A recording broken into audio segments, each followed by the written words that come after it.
మాకు కూడా కూరగాయల మార్కెట్లో కిరాణం షాప్.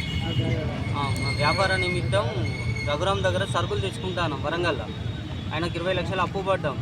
నాకు సివిల్ లేనందున నా ప్రాపర్టీ ఆయన పేరు మీద మార్టిగేజ్ చేస్తే 2,20,00,000 ఇప్పిస్తా అని ఇప్పించడం లేదు. నాకు మార్టిగేజ్ అని చెప్పి సేల్ డీడీ చేసుకున్నాడు లక్ష్మీనారాయణ గుండా రఘురామ్. ఆయన కూరగాయల వరంగల్ ఓజీ అదేదో ఓసిటీ కాలనీ, ఆయనది ఓసిటీ కాలనీ రఘురామ్ది. మాకు న్యాయం చేయండి రఘురామ్ దగ్గర నుండి. వాళ్ళ షాప్ ఎక్కడ?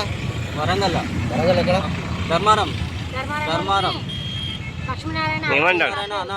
ఏమంటాను ఇప్పుడు వెళ్ళి అడిగితే ఏమంటాను? ఏం లేదు, ఇప్పుడు న్యూసెన్స్ చేయకుండా దుకాణం ముంగట అని మాట్లాడుతాడు.